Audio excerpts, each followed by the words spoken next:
on Zoom, don't say it. If you want it on YouTube, I should say. Yeah, we're already recording. Yeah, I said YouTube, that's why I said.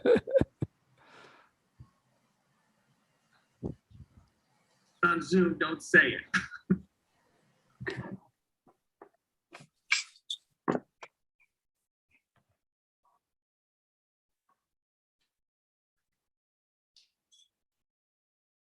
Okay. All right.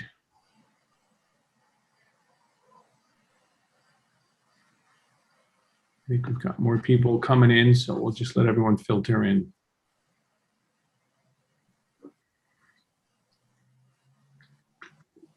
Doug Kleiman is in attendees. Where he belongs. Okay. I got it.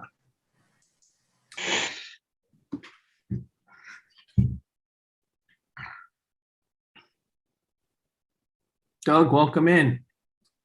I heard that.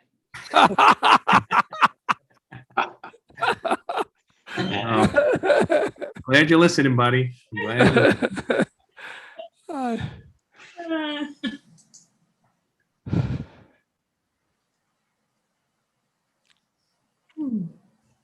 Oh my God, so Shelley and Christian are in the same place. Yep. Wave across the sands. But different palm trees, though. Asim and Ross are on the attendees Yep, list now. I got it. They belong here, unlike that. I don't know if you guys mentioned it already, but can we have some a moment of gratitude for that for the verdict? Yeah. We're gonna wait till everyone gets in here, and we'll make an announcement or so. So Thank God. Wednesday. right. Just gonna wait for a few more people. I think we've got about 23. I think we got enough. There are some more people coming in. Okay, I think we're fine. So I'd like to call the meeting to order. I think we've got a busy day and lots of a couple different presentations that I think will be quite interesting and entertaining. But I did want to start with chair report, and to Doug's comment. You know, I have not done a lot of comments on sort of on the news of the day, but I thought today would be remiss not to sort of acknowledge to the point that what an important day. And then, you know, we've got a verdict in the trial of the murder of George Floyd, and I think just taking a moment to acknowledge that and what an important day that is. And my brief comment is that it's my hope that it's a step forward in a healing process for everyone, for all communities, and particularly our community. We're here in CB7, and we're all here volunteers. We're all here to work to better our community, and let's hope that this can be a step forward. There's probably lots of more steps, but I do think it would be remiss not to sort of acknowledge this moment and how important it is. And that's that, you know, but a very somber moment. And sometimes you got to step back and have perspective. And this is certainly one of those days for me. Took a little bit of a bike ride. I definitely got emotional during it. And, you know, it's an important day. And I just wanted to acknowledge that. So with that, we'll go into more of the other businesses. There was two main things that I wanted to talk about in my chair report.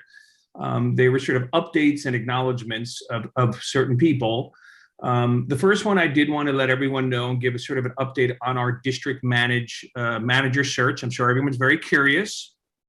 So I wanted to explain a little bit about the process and the status. So we have put a process together. It's been a very collaborative process through the executive committee. So everyone's been very involved in all the steps. We took quite a bit of guidance from the Manhattan Borough President's Office. So there was lots of best practices. There's documents we have to do. So I'm not going to say it's incredibly structured, but I will tell you that there was guidance and direction in how this process should move. And we are adhering to all of that. We are in the sort of later phase. The decision, because of multiple reasons, and one was an sense of urgency of timing, is that we were going to focus this through the executive committee. As many of you know, we do not have a standing personnel committee, so that was one of our choices, and that was done for a few reasons, and one was timing. We need to get somebody in there, and we don't have it now, and we are sort of keeping things together, but I think everyone feels a sense of urgency that I've spoken to, and thus I think we wanted to keep the process moving. We had a series of sort of steps. We ended up getting roughly 100 resumes, so we posted on several different sites. We took those 100 resumes and we had a criteria. We got that down to the 13 level of where we thought that was a cutoff. From that level, we then, all of the executive committee teams have now voted and have then narrowed that down through a process of rankings to the top 4. And then next week we start the process of the interview process, or I should say this week. So we have interviews this week, and we are going to interview them in a collaborative effort in hopes of continuing the process moving forward. Well, that's the beginning of ranked choice voting, huh? You know, you always see something there, Andrew. A little bit of everything. I did want to make an acknowledgement, and then I could pause and answer any questions, but I would be lying if I took any credit for this. And I just want to acknowledge Bev Donahue, who has largely picked up the slack and really driven this entire process. And I can tell you that it wasn't a simple process. So I will be clapping for her, and she knows that I consistently thank her, but I do think it's important for us. I did think it was important to acknowledge her. So she's been not only helpful in this particular process, but also she's been helping me quite a bit in handling some of the duties. For instance, there are some meetings that traditionally we would have a district manager, and Bev has sat in on those, and I have done them as well. So that is the process. I certainly will pause if anybody have any questions, and happy to answer them, but hopefully that is somewhat, that has done, you know, hopefully that's done a good job of elaborating. I'm looking because I'm promoting a few of our board members as well through, if that don't look like I'm giving 100%, but if you give me 1 second, if people are raising their hand, just give me a sec because I'm promoting now Polly, and then I'll get back to the hands. So I see a digital hand, and I think I saw a physical hand. So Shelley, I'll call on Shelley. Just a quick question. I assume then that the deadline is over for applications.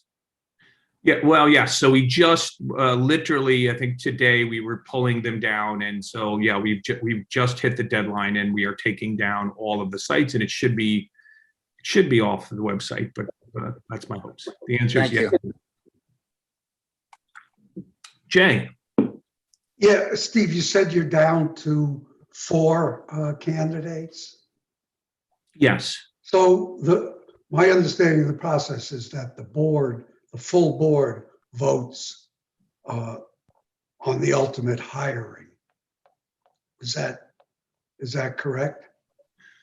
So the answer to that is I have to get back to you on it.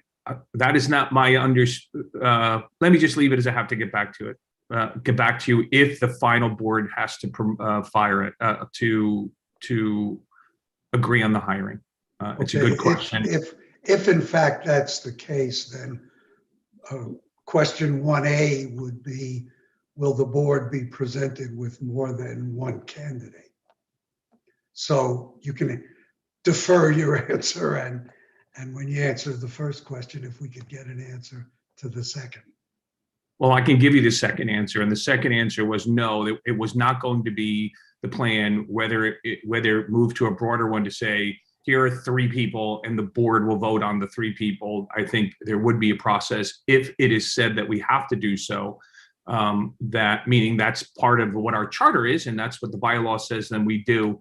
I do know that if there is any, I know on the converse, so if there was a termination or if there was an ending of things that it had to be voted on, it's a very good point. We've been rushing so quickly to hire that I haven't we haven't checked it. But I will tell you that if we have to do that, I mean, that'll be part of the process, and that's the way it is. But I do think that it would be, this is who we are recommending to hire, and we'll see how that goes. Okay. Sure. Most boards work. I'm sorry, Roberta, I didn't hear. That's how most boards work, with just a final vote if it's needed. No, okay, it's a good point. We hadn't checked that box, but I think that would be the process if we went. So if any other questions, I'll pause for a minute. I'm not looking through everyone, so we're a little smaller. If somebody. Steve Blanch, a quickie question. What Sure. is your anticipated timeline or date for filling the position? I mean, I think that we would like to move quickly, and if we could have someone in the next couple of weeks, it'd be great. Bev has told me numerous times, and I'm quite delusional in that, but because there's some processes. So I think that we have sort of moved this along, and then each step ask counseling from the borough presidency on what it is. I'm hoping that it's 2 to 3 weeks, but if there are some steps that have to be taken into consideration, then I'll update everyone. But I think speed, I think the first thing was we want to make sure we got a great candidate.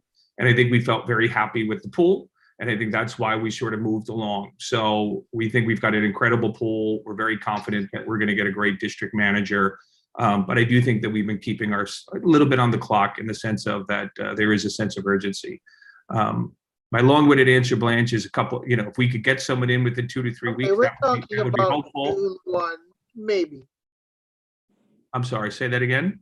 Talking about maybe June 1. We're already in May almost. So, okay. All right, fine. I would be disappointed if we didn't have someone by June 1 based on our timeline and based on where I think we're at. I can say that. Okay. Okay. Mark, you have your hand up? Yes, for two thoughts. First is thank you to you and to all the executive committee. I couldn't think of a better group to be involved in that process, so thank you. The other is, it sounds like you're involving the borough president's office, and forgive me if this is going over steps that you've already done, but there's often some wisdom in having your interview questions vetted by, for example, Adele, the borough president's office, or somebody from the council's office or someplace like that. And if that's already in the works, then I'll shut up. But if not, may I recommend that to you, just because it'll protect you and all of you who are doing such good work on this. And I'll shut up there and we can talk offline if that would be useful. Yeah, well, thank you, and I acknowledge that, and we have. So there's actually literally a paperwork that we have to do. So we've been, again, I can't emphasize enough that Bev has done a great job, have been in constant contact with HR every step of the way that we've moved along. So we literally have a sheet that we'll be handing in that will be for posterity. I think that we've been very conscious to be able to say that this was done in a fair process, an inclusive process. I think all those things, every step has been thought through in the sense of making sure that we're doing so. And we often take a moment and say, are we missing anything? Are we doing everything right? I can tell you that we've been very thoughtful about it. And to your point, there is some structured questions, and there's a structured process that the Manhattan Borough Board Presidency Office has offered, and that's what we will be going by. Okay. Yeah, Steve, do you anticipate any overlap with Penny, or any way of transferring her, years of collected wisdom? I think there's a hope there, and I think there's been a conversation there, and if we can get that overlap, and we will certainly want that and accept as much as we can, and that is the plan to the best that we can. Thanks. Okay.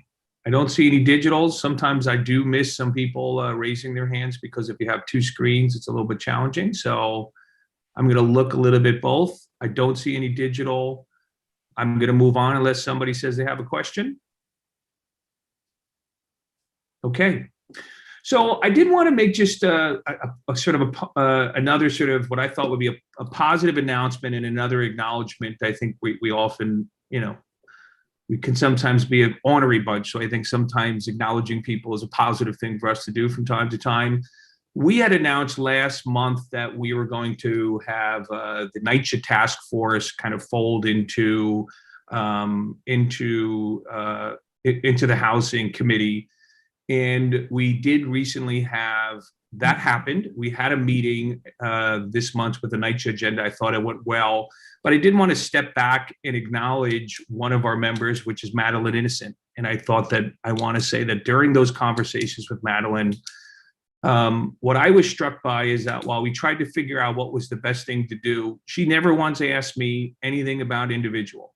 She never asked me if she had a title or what that meant about voting or I think her focus the entire time was what would be the best for NYCHA, what would be the best for the outcome. You know, she's a passionate civil rights activist. She is passionate about NYCHA. And I was just incredibly impressed with that. And I just thought that I wanted to take a moment to acknowledge her, that I'm very impressed with her leadership. And in a day where everyone's kind of sometimes focused on the I thought that she has done a great job of leadership. And I was very impressed with that. I thought just to take a moment to thank you, Madeline, for that. I thought it led to a wonderful meeting. And I just wanted to acknowledge you for that. Can I Thank just jump in, Stephen, and say that Madeline was looking down when everyone was clapping? Madeline, look up and watch this. We were all clapping. Thank you, thank you, thank you. Great.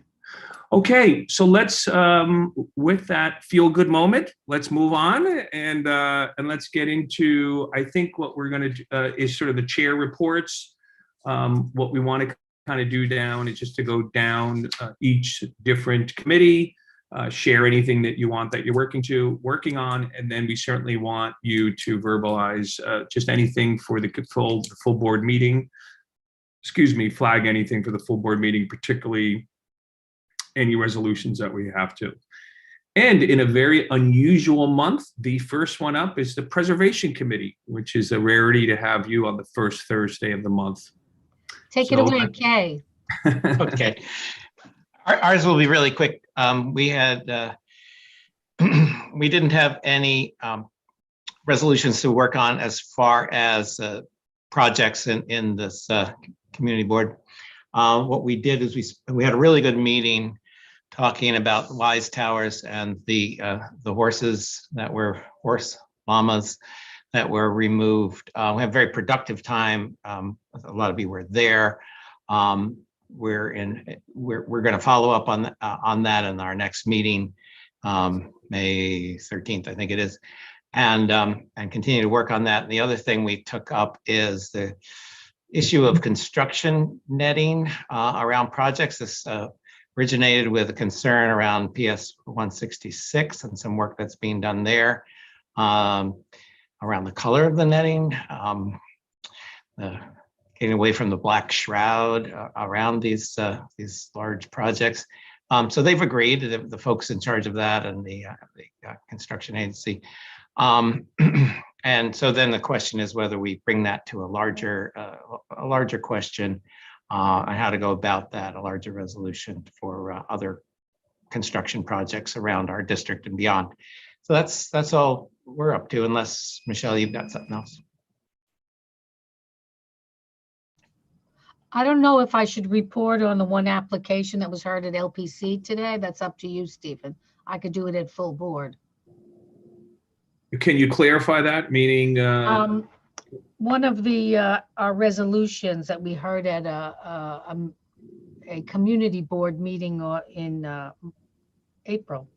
You know, this is it's your. If you think it's relevant, then you should share. I could wait to full board. Okay, I mean, okay. What I would want to clarify in terms of what the outcome of the first part of what Kay talked about is, we were assured that these horses were safe. There was a disagreement whether they were llamas or horses. For anybody who was on the call, you'll understand what that meant. But they are safe. All of the artwork is safe, and there is a plan that they're going. We got assurances that this would be taken care of. I think because of that, I don't want to say we, but it felt like there was no reason for a resolution or a statement. I mean, I think everyone walked away, and when we asked them, then what was the plan? They said they're going to come back. So I know that Kay and Michelle are working on that But I would say for anybody that we were assured that all of those incredible pieces of art are safe and that they will be put back in place. So we can confirm that as well. Thanks.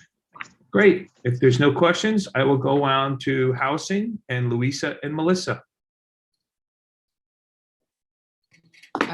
Sure. So we had HPD come discuss the collegiate funds with us. Unfortunately, they did not come prepared with many responses. So we're waiting for them to get back to us on many questions about how the money was utilized. And the other piece of the agenda, as Steve alluded to, was a discussion on NYCHA and hearing from our NYCHA tenant leaders in the district. And we'll be working on a letter to the administration, to NYCHA, asking for them to come to the table for to try to have some productive discussions about the conditions at the developments in our district. And we'll be seeking support from our elected officials in doing so as well. Any questions? I did want to also acknowledge our own Polly Spain, who sort of helped bring the group to Federal 8 that she's part of, and that was a big part of it. And I appreciate her working with me and the committee to make that happen. Okay, let's go on to the Evercom Transportation Committee.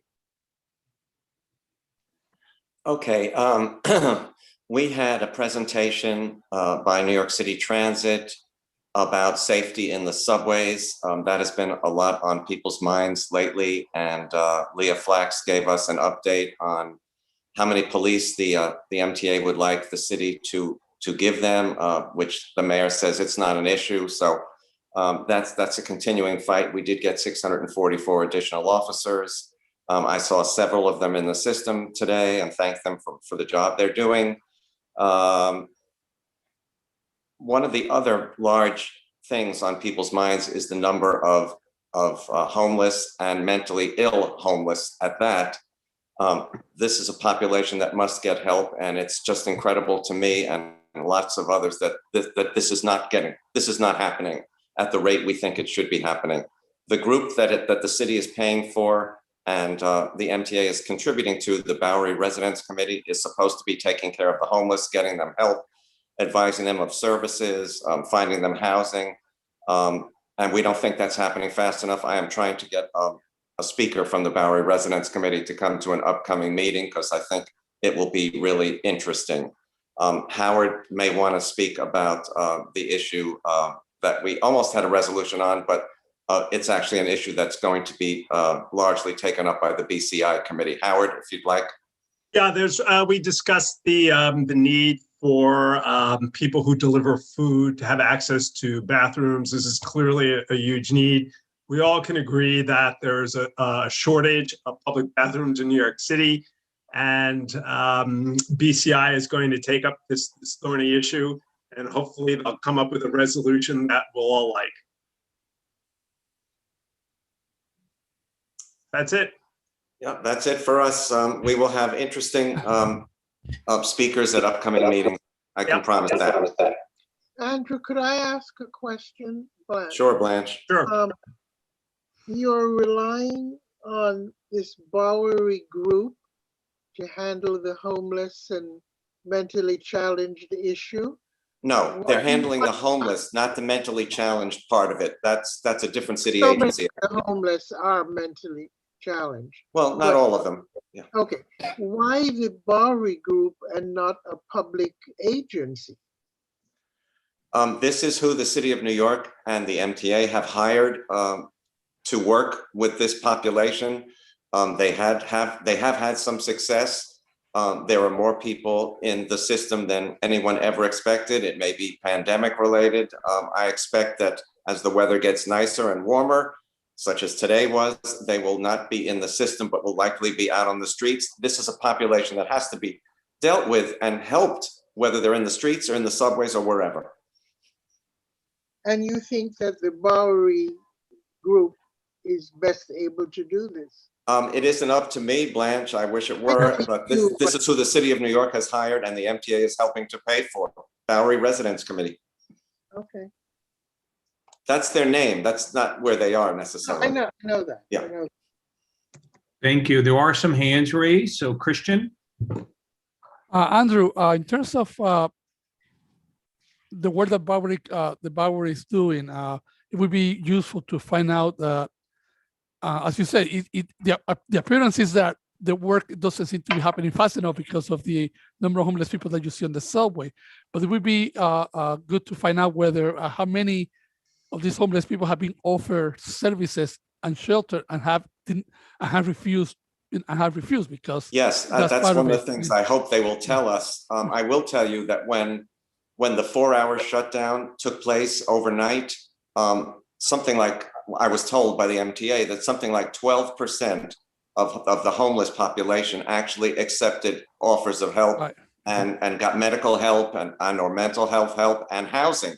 But 12% is not near enough, right. obviously. Yeah. Thank you. Shelley? Yeah, don't mute yourself, Shelley. If anyone is interested in volunteering, I work with the MTA Mask Force. And As I did, yeah. once a month, we distribute cloth masks and disposable masks on the subways on West Side lines. And we could always use volunteers. Contact me individually. Yep, it was a great experience. I did it last month. And even if people didn't take a mask, they were really nice and grateful and wonderful. Yeah, only one person out of about 500 grumbled. Okay. And that was under a mask. So maybe it was a most of them say, thing. oh, well, I've got a mask, but I'll take an extra. Exactly. The other thing, which Shelley, the next time is April 22nd, Earth Day. I'm right. It's in 2 days. I'm going to bring this up for the nth time. We still have 106th Street, no crosswalk, no. Shelley, didn't you get my email? We got great. Look at Andrew, super excited. Go ahead, please. I sent you an email today. DOT approved the 106th Street mid-block crossing. Oh my God. Done. It's done. You gotta read your email, Shelley.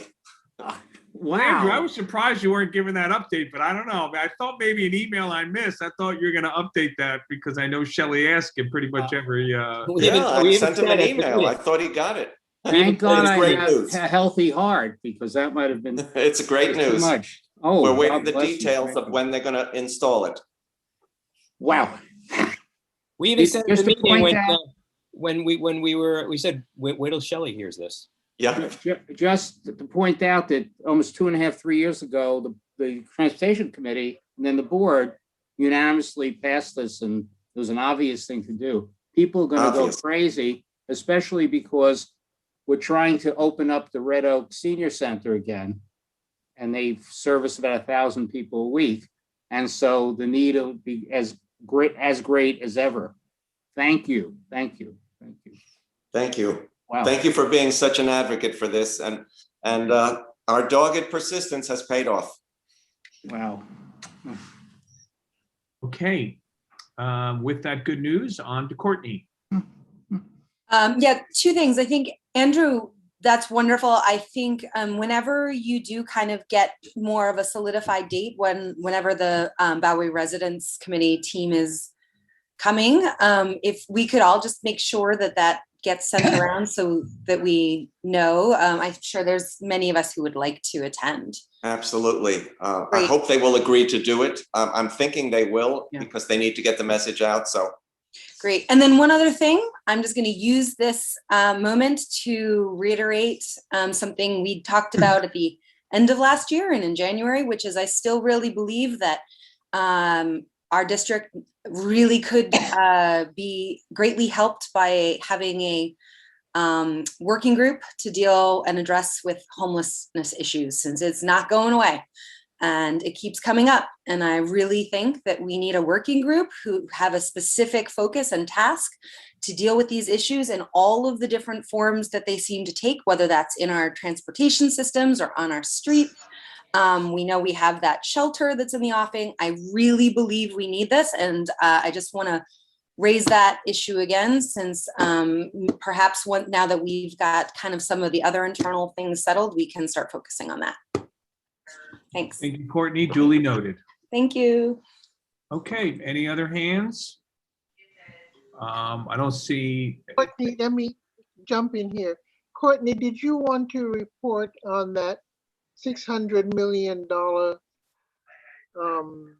that has been allocated to the schools? Yeah, we got good news, and again, boy, I think Beverly is really getting a lot of call outs tonight, but I'll do it again. She also flagged this for us that they've announced that there's going to be full funding for fair student funding, which means the schools are just really going to finally get all of the money that they have deserved for a very long time and not received. So that is great news going into the coming school year when we're really going to need every penny to help our students. So it was great news. Beverly, if I could ask you, and Courtney, maybe you know, does this 600 million affect what we normally get from the state? Or does it affect what we have recently been allocated from this mega trillion-dollar federal rollout? I think it's both and. That it's really the sum of both the federal and state impact, and the state is being generous in large part because of the federal move. So it's the net impact. So it won't be in addition to. I'm being greedy, I know that, but. Okay, all right, got it. Okay, well, why don't we then continue, and then I'll move back to BCI, but since we started with education, why don't we stay with YEL, and then I will acknowledge I'll be moving back to BCI afterwards, but we started some education. I will know, Blanche, you must have had a tutorial on technology because you are rolling today. So do you guys want to talk about youth and education? I know that you had your favorite person for the meeting, and I'm sorry I wasn't there. So why don't you? Who is this? Oh, how could I ask? Okay, fine. Fine, it went fine. And Courtney and I talked about what comes next, and we agreed that we haven't done much or plugged in much to the libraries, which is another favorite of mine. So we're thinking of doing something next month in terms of or June in the next June. Okay. In the next, but leading into the summer, knowing that Right. to get an update going into the summer, right? We have, and I'm not sure that I shared this with you, Courtney, but when our borough president spoke with us at the last board, I guess, she had paid due credit to the NYPD folks in the precincts. So many of them as individuals do so much in the community outside of their official capacities. And we don't know too much about that. And we do have a particular youth outreach, this is my own name for them, group in each precinct. And we haven't had them in for a couple of years. And we also thought that we may want to do that so they can tell us precisely, or as best they want to, how much they do in terms of their personal outreach. But I wouldn't want us to conflict with when we have the precinct heads in, because I wouldn't want to give the impression that we are being taken over by NYPD. So just to let you folks know, I'm getting a spam call, I'll get rid of it, that we will be looking at libraries because they do serve a tremendous role in our communities. And with summer coming up, we need to know what they may be doing. So I think that's. No, for, you don't need to hear that. Well, thank you, Blanche, and we got a public service message too, so that's 2 in 1. Yeah, sorry about that. Okay. Okay. Okay, Courtney, anything you want to add? Nope, I think we're good. Okay, well, let's take a step backwards to business. Wait. I have a question. Oh, I'm sorry. Christian, your hand is up.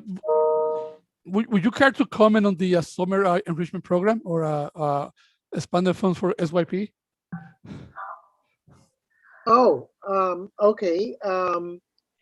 Our one of our guests at our YEL meeting, the director from DYCD, told us, fortunately, that the SYEP program will be fully funded this year, as of not this year, which it had been cut in half, but going back to the year before. So there is good news for that. Applications are out.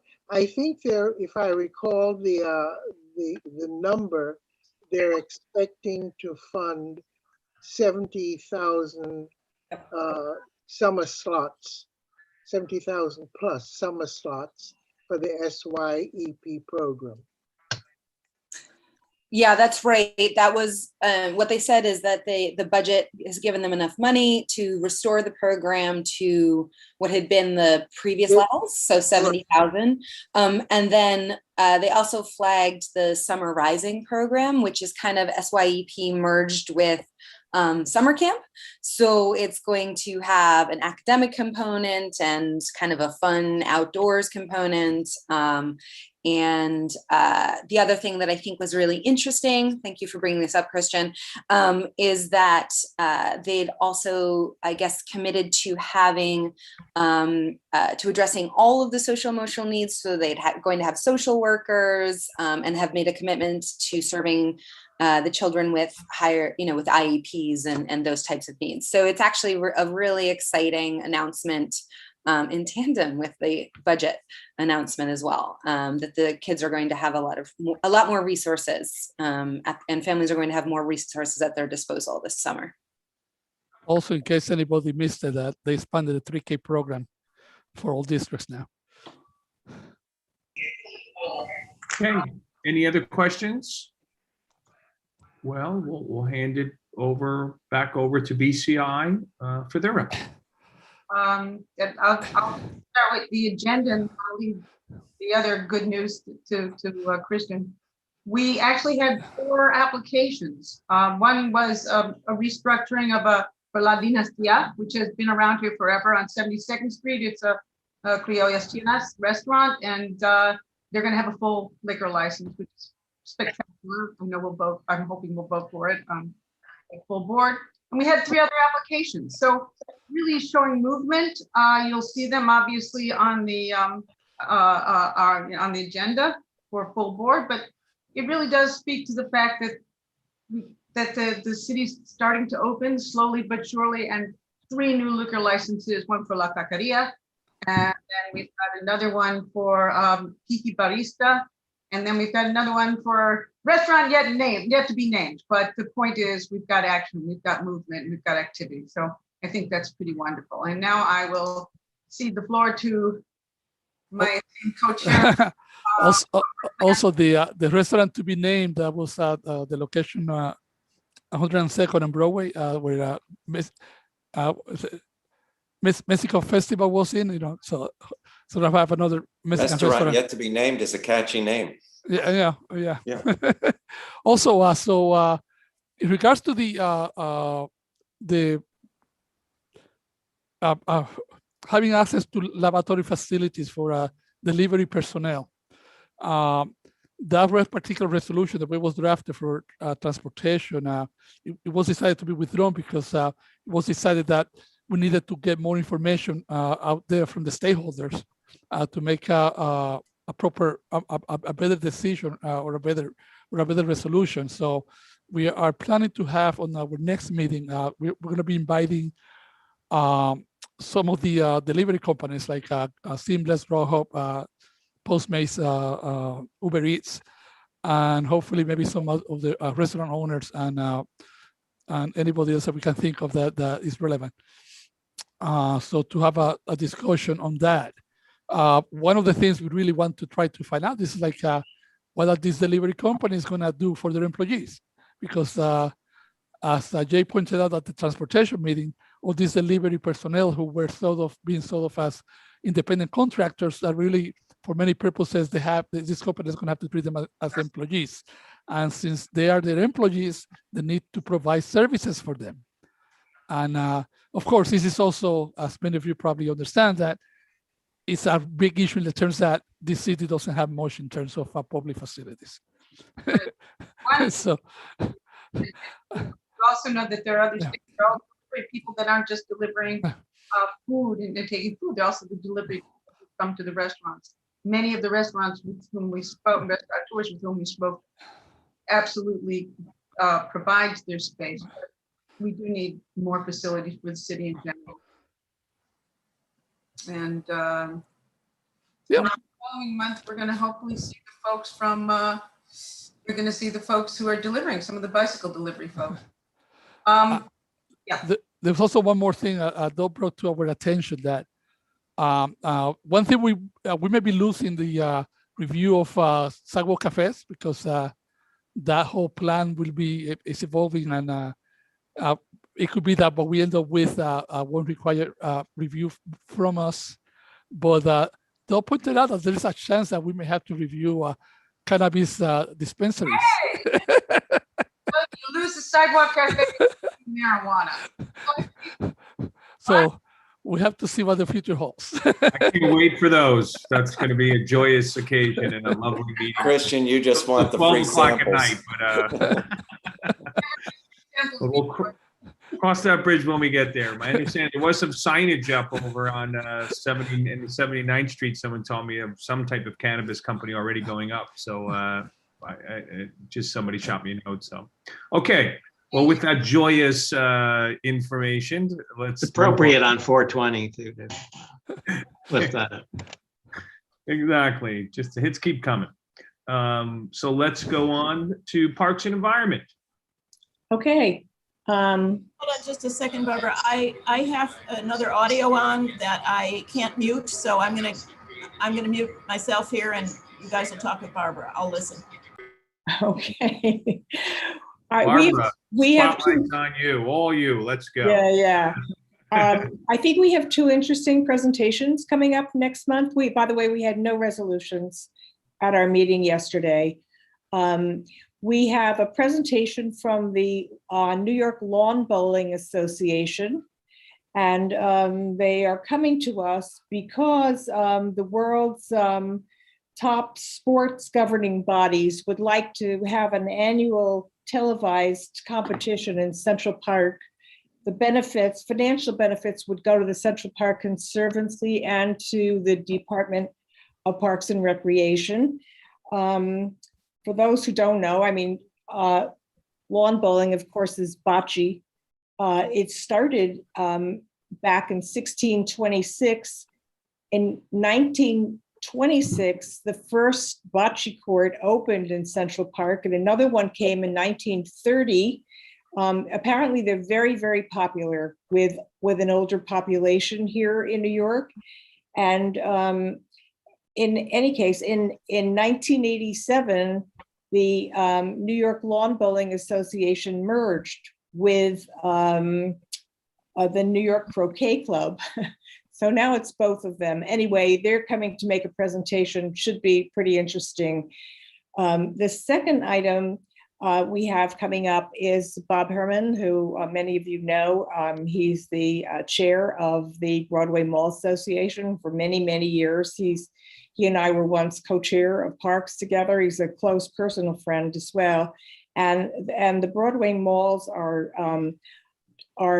they're changing some of their malls now to make them more, to give them an ecological redesign. to address a lot of long overdue problems. They want to get rid of the invasive plants that have come into the malls and replace them with native plants that attract butterflies and birds and bees. And that's how they are planning to do their part for the ecology right now. So we have those two presentations and I hope you'll tune into them. That's it. Thank you. Any questions?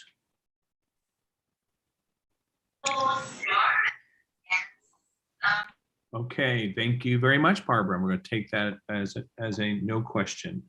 Okay, so we will now move on to land use and Richard and Jeanette. Yeah, so at the last following up from the last meeting, we did send a letter to Department of Buildings about weekend construction, and they actually responded quite quickly, and so we were pleased to get that. And then coming up on our agenda this month, we have city planning coming with 5 initiatives. I think, Richard, maybe you want to mention what they are since you spoke to Nabila. And then we also have George James coming from Landmark West regarding a proposal for a map amendment to the special Lincoln Square district to include the former ABC sites on West 66th and 67th Street. And then Sandy actually brought up on new business that we might want to look at the New York State Assembly S 2016 and the Senate rather, which the community board did a resolution in May 2019. So Richard, maybe you want to just discuss the text amendments from city planning? The one that I'm aware of is an amendment which would permit bonuses to developers who install subway improvements, including entrances in their buildings. There are 3 or 4 other items that city planning is considering. I'm not sure that they're at the ULURP stage yet. The other, and just to amplify what Jeanette said about the state legislation in 1919. 2019. 2019. 1919. We're really dating ourselves with the 1919. I mean, we're really sticking around here, Richard. Huh? Well, in 1919, marijuana was legal, so. Well, the zoning resolution was 1916, so. Anyhow, there was a resolution floated at the state legislature, which would kind of preempt the city from, with respect to the voids that make for super tall buildings. And at that time, the city had declined to act as we had wanted, and so we approved that legislation. In 2019, the legislation went nowhere. It is now being reoffered in both the Assembly and the Senate, and it is likely that our committee will join with Steve in merely writing a letter and calling the legislature's attention to our prior resolution. And let me just add to the 5 components that city planning will discuss. So as Richard said, it's really the elevate transit zoning for accessibility that's coming as most pressing. They have a deadline of June 14th for comments from us, but the other ones may be of interest to other parties here. An amendment to simplify and streamline the process of obtaining approvals for gyms and fitness centers. That's something that I think we definitely think is needed. A permanent codification of rules governing the expansion of sidewalk cafes to occupy portions of roadways. Expand the applicability of the FRESH program, permitting and encouraging food stores in neighborhoods considered food deserts, and then requiring a special permit for hotels and commercial districts. And the zoning for transit accessibility is something the MTA is looking forward to, should it pass, because it will provide elevators for quite a few stations if the developer asks for and receives a 20% bonus. Andrew, you might want to consider monitoring our meeting tomorrow in case something comes up. I was actually asked to be on because I know the presenter, so I will be on. Good. Thank you. I mean, I would add to the meeting tomorrow that for those of you, the piece about the ABC buildings, the piece about that area, I think is really important, and particularly if big buildings and the subjects of all of that is important to you, I would highly recommend that there's lots of layers to that. I saw sort of a pre-read on it, and I think it's going to be just a very interesting meeting to people who will have a lot of concerns or thoughts about development in CB7 and what that should look like. And I think it'll be very enlightening, and I would really highly recommend anybody on our Zoom today or sharing it, that I do think it's going to be quite a valuable presentation from an educational perspective. Any questions for Jeanette or Richard? I'm looking cyberly. I'm now going to. Okay. All right. We're going to keep moving on. And we're going to go to HHS. And I believe Shelley will be giving us an update. Yeah, unfortunately, Catherine couldn't join us tonight, but we've been working on several things. The first thing is that special thanks to the entire board for supporting and advocating for a vaccine site in Douglas Houses. It's a lot more than we thought in certain ways, but it wasn't one day. It was Thursday, Friday, Saturday, and Sunday. It's going to be next Thursday, Friday, Saturday, and Sunday, the following Thursday, Friday, Saturday, and Sunday. And because they gave out Moderna now, at least a fourth Thursday, Friday, Saturday, and Sunday. If Johnson & Johnson doesn't come back, it could go on for 6 weeks or 7 weeks. The problem there is that 2 months ago, the governor office approved a site, and nothing was forthcoming in terms of the vaccine. Fortunately, the West Side Federation of Senior and Supportive Housing manages and runs the senior center at Douglas. And because it's funded by the Department for the Aging, they were able to contact the city and health and hospitals to get this all set up. So it's at that site. There may yet be a site in another part of Douglas where the governor's office had approved the site. So we could get a lot of vaccine. One problem that took place was lack of information. People were called and given appointments, and people who were available didn't know about it. So we used our WSFISH lists of people who attend and got people out when people weren't showing up the first day. It was a little rocky. It's getting better. So we'll have an update on that. Second thing, and the main piece, is going to be a forum on community mental health services, especially in light of the this past year's experience in the pandemic. We have Mount Sinai's head of psychiatry, the head of behavioral health at Ryan. We have a person who is a leader at the dorm, which functions in our community, and others, and possibly one other presenter. Hopefully from this, we'll get a very broad perspective of how all segments of our population demographics have done, and what the services available that have been provided, and what their needs are going forward.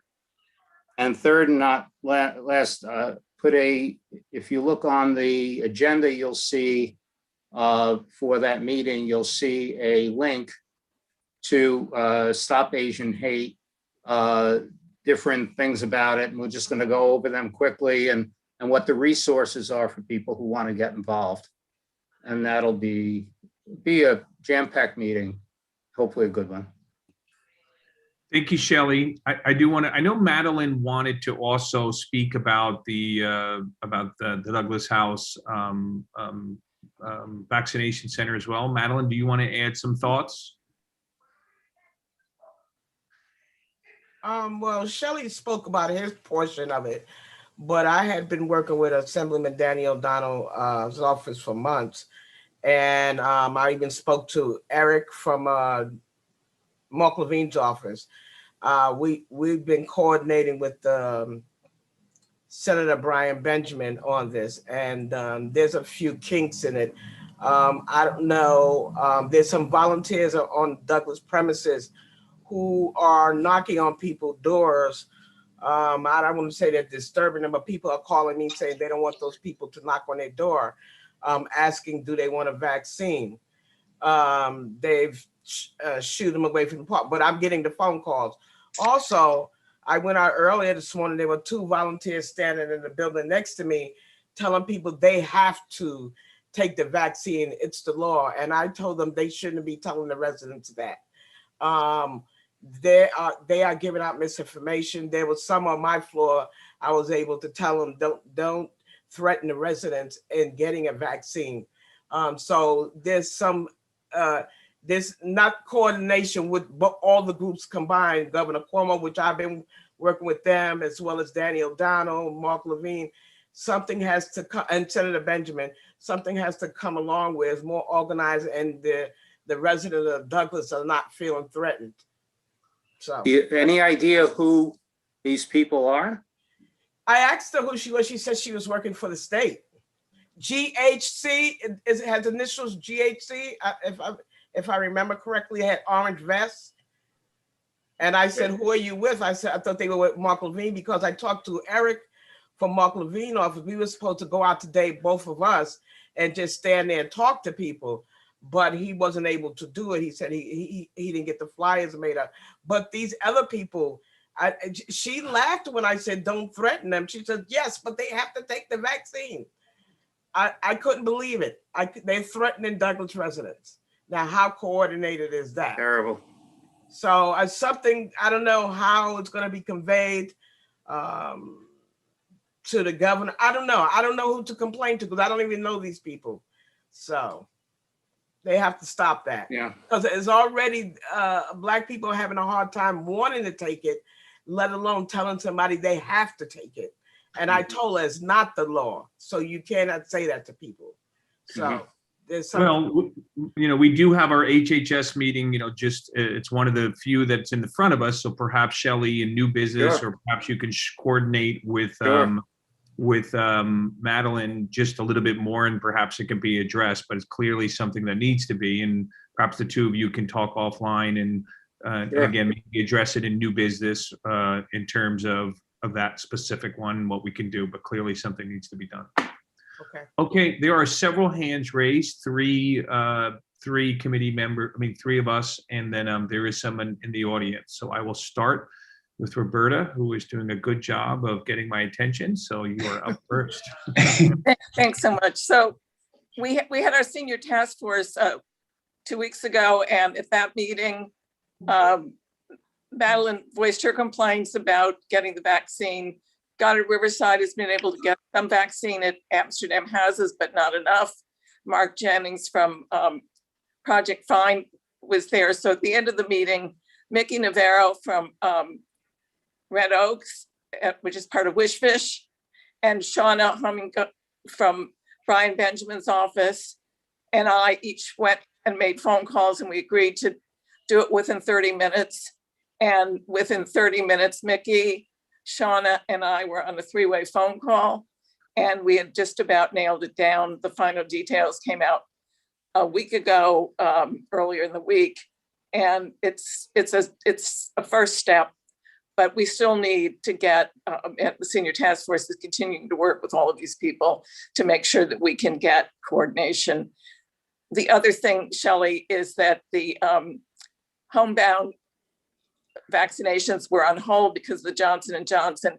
The city is back doing it. And I understand through Mark Levine's office that within a 2 to 3 week period after the phone call, seniors and other people who are disabled and are homebound are able to get the shots now. Thank you, Roberta. Christian, and then Richard. Just going back to the vaccination issue, in addition to what Roberta just said, I believe also that anybody that's 50 years old or older now can walk in into any of the CD sites to be vaccinated without making a prior appointment. Thank you. Madeline, you're muted. Richard? Shelley, you mentioned that this pop-up will be there for the next few weeks. Is there an assurance from the city or the state that pop-up will still be around when it comes to the second dose of the vaccine? Okay. For everybody. So that's what, that was one of the conditions, since they couldn't give Johnson & Johnson, that they would have to do the 4 week later. And so that was a guarantee from from the Health and Hospitals Corporation, not in writing, verbally, but it's something we should, follow up anyway. They have to. They're hoping that Johnson & Johnson will be available, so it will just be 1 week, one set of 4 days that they have to do the Moderna, but they said guaranteed if people get the Moderna, because I told the doctor and nurse who were there, people are going to ask this question. You need an answer. So we got on the phone with their supervisors and we got the assurance then. Good You're question. on the job, Shelley. It was raining. Nothing else to do. Okay. So I'm going to ask a question that's in the Q&A, and then I'll go to an attendee. And SD Williams asked a little bit of a different question, and that was the in regard to mental health, meaning and the problems around young children, and particularly, what are we doing, or has it been addressed? I would comment that there was specifically a meeting specifically about mental health and youth in terms of school out of YEL, and that was a few months ago. And Shelley, do you want to add something to that as well? And Courtney, you can add as well, but I just wanted to acknowledge that. Either for And we had, and a piece of that we also had at an HHS meeting, but it's going to be addressed at Tuesday's meeting. It won't be the primary focus, but and the reason, one of the reasons it won't be the primary focus is because District 3, we wanted to get someone from District 3. And as of now, we couldn't get someone to talk directly about what's going on in the schools. But we're hoping that in the next couple of days, that'll come through. Everybody seems to be working from home and nobody seems to be responding. So it's been a little difficult. But there'll be some piece on that. Courtney, anything you want to add just about the past? I mean, about the Yeah, referred just to? that we addressed this topic back in, I'm losing track of all time, February, and had a resolution that went out calling on city and state officials to support funding and resources for mental health and social emotional development for youth and families in the 2022 budget. So obviously it was something that we were highly concerned with as well. Okay. I'm going to ask a community member, Beth Schwartz, you have your hand up very patiently. I'm going to click for you to allow to talk, and you should be allowed to either ask a question or a comment. I'm sorry, I don't know how my hand got up. Well, we still welcome you, but Thank you. We will I'll think of a question for next time. No. We're just happy to have you here. So this was the practice round for next month. So. Okay, great. Okay. So there are four strategy committees left. 3 of them are presenting. So what I was going to say is, Roberta, I know that budget and strategy, normally I would call on you, and I forget from time to time, but you're going to be presenting.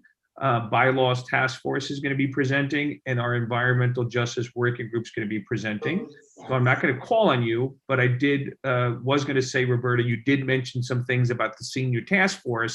Is there anything else that you want to mention about that, or should we move to the next section? Yes, we're doing a forum, which we're working on the flyer. It's with the Lighthouse Guild and the Center for Hearing and Communication. It's going to be a forum on March 26th at 10:30 a.m. Co-sponsored by us and by Borough President Brewer. You mean May? In May 26th, I'm sorry. It will be called Vision and Hearing Tips and Tech. So it's going to be 20 minutes from each group, 20 minutes on vision, 20 minutes on hearing, and then time for Q&A. It will be under an hour. The flyer is in prep and it will be up as soon as possible. Okay. So then that is our sort of reports, and we will move into some presentations that we have. So we have 3, and we're going to start with budget and strategy. I don't know, Roberta, if you want, you can share your screen if you're going to speak to it, but you are screen enabled if there was something you wanted to. Okay. I've been, Beverly and I have been attending every committee meeting. We have 2 committees left. One is land use tomorrow, and then Shelley, we will be coming to HHS. We just want the first 5 minutes of the meeting to get the discussion started. We will send around tomorrow the, I don't know if you can see my papers, but we have 2 sheets of paper that I will send around to everybody tomorrow. Let me just explain the task, the Budget and Strategy Committee.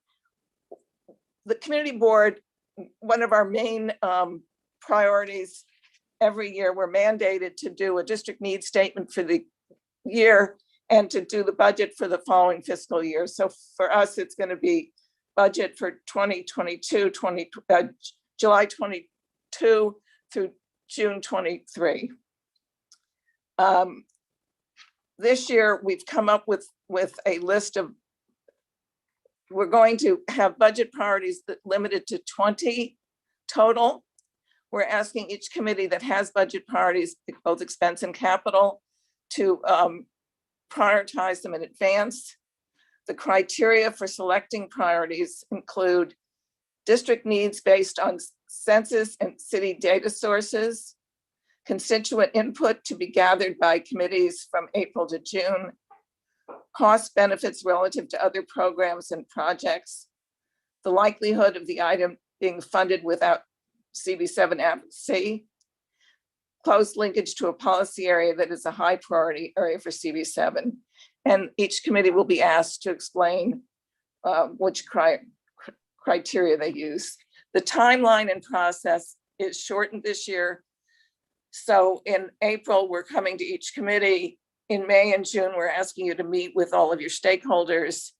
At your July meeting, you will vote on the budget priorities and finalize your district needs statement, which will give the budget committee August and the early part of September to do their work. At the September meeting, there will be a public hearing prior to steering. At the steering meeting, we will finalize our budget priorities. And at the October full board meeting, there will be a vote on the budget priorities like there always is. We hope as soon as we get the new district manager to include him or her in the process. We're very excited about that. And if something comes up that's major, it will require a hearing. And if it comes up after the July meeting, we're going to, if we find out, say in September, that the pandemic's over and there's some other need that we hadn't thought of, but it's a major need, we will be discussing it, but we will also be holding a public hearing on it. And hopefully our plan is that going forward, each of the budget priorities will be put into a database so that we can track it more easily as to how it's been. We get emails back from the different agencies, but they're often very confusing. So this way we'll be able to totally track what our priorities were. in addition to the top 20 expense and capital budget priorities, if there are more priorities, which there usually are, we're going to include them in a list and send the respective budget items to the appropriate agency. So for example, if transportation had 3 items in the top 20, but they had another 8 items, those items plus the 3 that are in the top 20 would go in a letter to the Department of Transportation.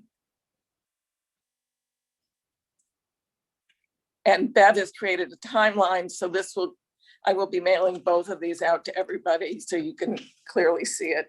So far, we've just mailed it to the committee chairs. Bev, do you want to add it? You have to unmute. No, I think that covers it. I do think that the real immediate issue is to begin early and often in terms of outreach to your stakeholders, so that that process is not left to the last moment, because it will take time, obviously, to figure out what their wishes are and how they correspond to the needs that we would want to prioritize. And the problem, of course, this year is because of both the pandemic and economic problems, that the needs may be quite different than they were, say, last year. So we want you to take that into consideration. We are trying to get as much data for everybody as possible, but because of the change in the office staff, it may be hard to get some of the material, but we will be as diligent as possible. Thank you, Roberta and Bev, and Mark as well, who's on the committee. Any questions? Okay, well, I'll just make a comment that but this is important every year, but I think this is just a unique year in terms of what's going on. And I will tell you that I have been enlightened in the role that I'm in, the importance of this more than I think I realized. And I think that it is reflected on a little bit more than I particularly thought. I'll admit that. And I think it offers a very unique opportunity to prioritize not just what we want funded, but what we want to keep, where we don't want money taken away from. I do think that our electeds, and I do think that various different constituents do reflect and look at this. So I think, again, a measured approach, but I think we really want to be thoughtful about what's important to us. What is, it's a kind of combination of what is our priorities to make sure stay funded, and they're always been important, but what are the new things? And again, it's important every year, but I would be remiss if I didn't say I thought it was uniquely important this year. So thank you for our committee. Jeanette has her hand up. I see. Yep, I see. So Jeanette, your hand's up. That little yellow thing in the corner, I can see.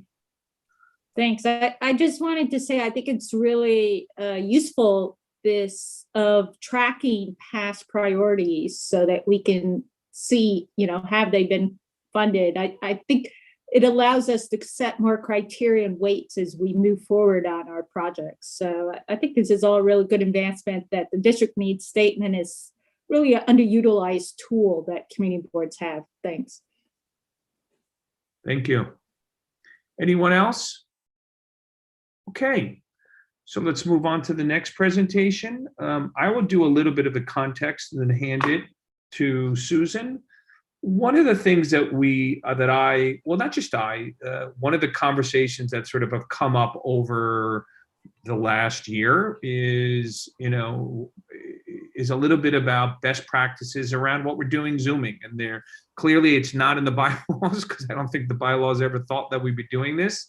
And I know that we've had some conversations at the executive level committee. I know from time to time we've had different types of conversations, whether it be about protocols, and some of those conversations were about the chat.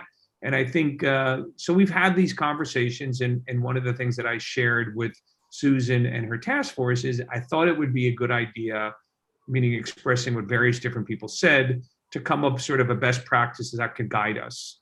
And she and the committee or her task force has worked on that. I think she's going to, I know she's going to let us know what it is. But again, this is, a little bit of a different sense of it's it's a best practices of what we really should be doing. And we don't have any of that. And I thought it would be a good idea. And I think they've done a great job. And I'm going to stop speaking and hand it to her. So Susan, you're up. Thanks, Stephen. I'm going to attempt to share my screen. So try to shield your eyes. This might be horrifying to watch. Well, it is, empowered for you to share. So how's that working? Can anyone see that? Yeah, we can see your screen. Okay. So as Stephen said, the best practices approach for Zoom meetings was a real opportunity for us because the bylaws don't talk at all about the Zoom world that we're now in. And we had a really good conversation about it. We took two of our meetings to discuss it, and I'm delighted to report that when a group of people, 6 people get together, it's possible to do a word-by-word edit and come up with something that's really meaningful and lean. So I'm indebted to the group. The bottom line in all this is that what we're trying to do is replicate the in-person meeting, even though we're all at our homes. So what we want to encourage people to do is to do whatever they can to replicate that. So for example, you shouldn't do anything on Zoom that you wouldn't do at an in-person meeting. For example, in an in-person meeting, you wouldn't go to sleep. Or at an in-person meeting, you probably wouldn't take out your cocktail shaker and make yourself a delicious cocktail and put it on the table at Rodef Sholem or Mount Sinai. So we would encourage you not to do any of those sorts of things when we're on Zoom land. If you want to take a quick look, I think Stephen sent this out to everybody. I just want to highlight a couple of these things. As I said, avoid doing anything on Zoom you wouldn't do at an in-person meeting. And another one we came up with, so we'd like people to disclose any organizational affiliation relevant to a topic before speaking. We'd like to urge people to wait for the facilitator to call on them before speaking and be concise. And this is really an item that we spend a lot of time discussing. We'd like people to limit the number of times speaking to once per topic, largely so we can ensure time to hear from the community. I know oftentimes our meetings go long, and we want to really make sure we get a chance to hear from everybody. Another thing is all attendees at the meeting should treat everyone with respect and courtesy at all times, and anyone who's disrespectful will receive a warning, and if the behavior continues, the offending party will be removed from the meeting. A very, very important thing to know is that nobody can be prospectively banned from a meeting. So if you behave badly at one meeting, we can't not have you come back the next time just because you behaved badly last month, but we'd really like to encourage everyone to behave well at all meetings. And then two last things. One is the chat function during meetings should be limited really to the topic being discussed or to offer useful relevant links, and personal attacks, whether written or verbal, are never acceptable. And I think we've seen a real improvement in that area in most committees and in most meetings, but there's still some room to work on there. Then finally, in terms of attendance, board members are expected to be present for the entire meeting. We all know that from time to time, other obligations will come in, and as we like to say, this is a volunteer organization, and we're really grateful for everyone's time and presence, but sometimes you might not be able to make it. And if you can't make it for a meeting, or you need to leave early or come late, we'd like to encourage you to let the committee co-chair or the board chair know in advance. And that's really basically it. Once again, I'd like to thank the committee for helping work on this. Thank Any you. questions? So there's a couple of hands up, so I'm going to acknowledge that. I did want to mention that I had sent this out earlier today, and I'm going to then go over, and there are a couple of hand raised. So I will start with Melissa.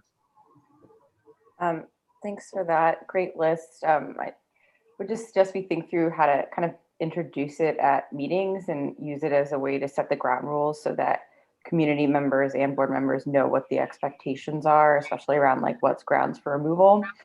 And then the other thing is just a comment, I guess, which is I'm not sure about the organizational affiliation thing and how that fits into Zoom specifically. Like I could see that being a broader board kind of request, but I also think it's a little hard to enforce because I feel like we all wear different hats at different times, and it's hard to kind of be like, oh, what do I put on the table? Like every organization I'm a part of, and I don't know, I think maybe that one needs to be like rethought a little bit.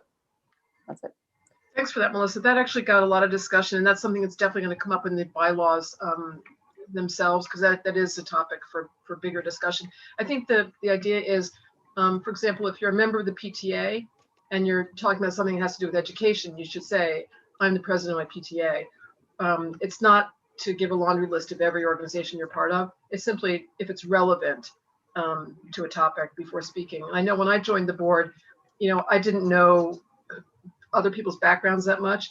And so I remember one time somebody saying to me, oh yeah, so-and-so does this. Everybody knows it. Well, no, the idea here is that everybody doesn't know it. And it would be really courteous to let everybody know it if you have a relevant affiliation. That's all it is. But that'll be a topic that's going to come up in greater detail. And as to your point about it not being part of Zoom specifically, it's not, but we just wanted to encourage people to make everyone feel like we're all on the same playing field. I hope that helps. Next question. Well, and just to comment on Melissa's point, and I think it's a good point, is for co-chairs or anyone running meetings, sometimes I think people have felt like they weren't sure what directions they could do or what they should do. And I think that this at least gives us some basis to refer to, that it's not just an arbitrary thing.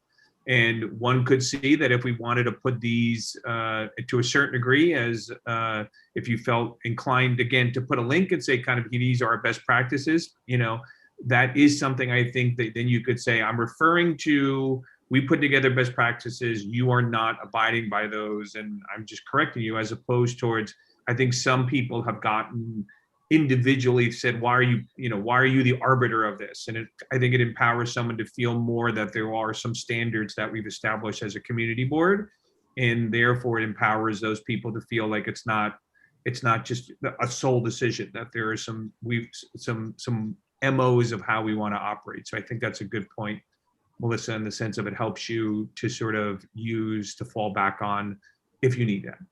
Can I just add to that Catherine and Shelley, Catherine has taken she's done a wonderful thing where at the beginning of each of the HHS meetings, because there's been some contentious meetings, she's taken to reading the part of the bylaws that talks about proper respect and proper conduct and what we will and won't accept.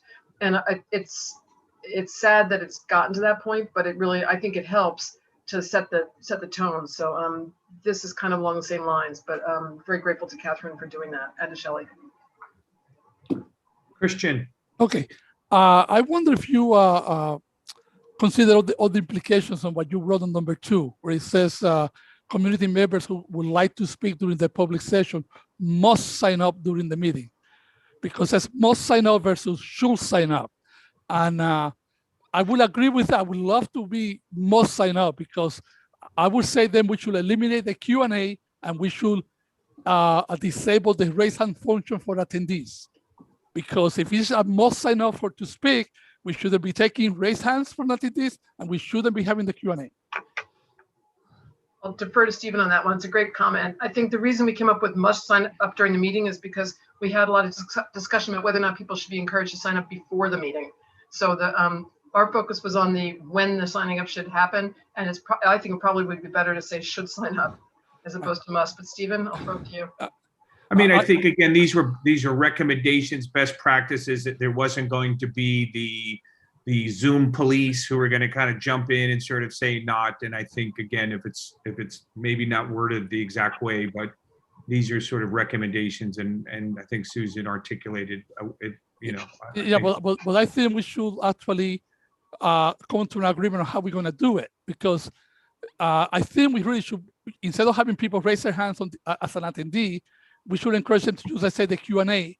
And if they have any questions they want to ask, we shouldn't be looking at it on the chat. They should just write it on the Q&A, or they can just sign up to talk.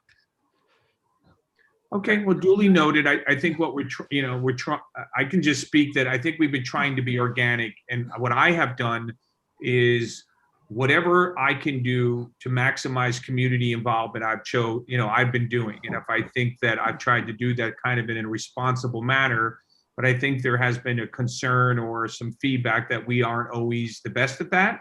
So, I'd be happy to take this offline and speak. I think that we have a way that we're doing things, but I've tried to be flexible, particularly if it means that it helps one or two people with an opportunity to speak. I understand your point, but again, I personally, from time to time, will read out of the Q&A. I time to time will read, and the goal is just to maximize as much community, involvement as we can. And if I break past that pattern personally, I can't speak in other committee members. I'll speak for my committees, but myself, it's always, in fact, of trying to get a little bit more community involvement.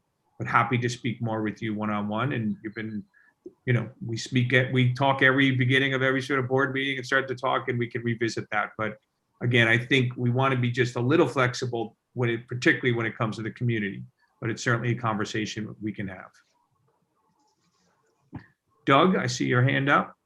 Yeah, I'm really glad we're doing this because we always want to upgrade our act, and I think that yes, Zoom is new to us in the last year, and it's great that we should be pretty consistent and do what we would normally do in an in-person meeting. So I echo the sentiments of what Susan said, and ironically, we're talking about not knowing whether people do, but we've learned a lot about what some people do we didn't want to know. Like, people are washing their dishes, and I'm not pointing anyone out, but I think we need to do a little housekeeping. And actually, that sort of ties into a question I had. But before I get to that, with regard to the issue that Christian just brought up, I totally, when we have large meetings or we have issues that are predictably controversial, where we're going to have a lot of participation, I think, sign up is particularly germane. But then we do have some smaller group meetings, or that where I actually enjoy, at a co-chair or chair's discretion. Sometimes we promote panelists because it's such a small group. We just promote everyone because we're sort of having a conversation. Or sometimes if someone wants to sign up about an issue, but during the discussion, there's an ad hoc, improvisation, someone wants to speak and raise their hand, they may not, something that's being discussed, they may not have had the foresight to know that, they couldn't have signed up, so they wouldn't have known. So I kind of like a hybrid model. That's just my own. And my only question to Susan was on the item number 3 on your best practices, talking about keeping the camera on. I personally think that's a great idea to keep the camera on, as much for respect for one another and for the community that you're involved. But to the point of, being polite, I mean, if you get something caught in your teeth and you have to floss, maybe you turn the camera off for a few seconds to spare us, something like that. I just think turning the camera off periodically may be a good practice too. And that's all I wanted to say. Yeah, that's a great point. And that was the intention behind number 3 was you're encouraged to keep your video on, but you should avoid doing anything on Zoom that you wouldn't do at an in-person meeting. And another thing I think most people know by now, but anything you put in the chat becomes part of the public record later on.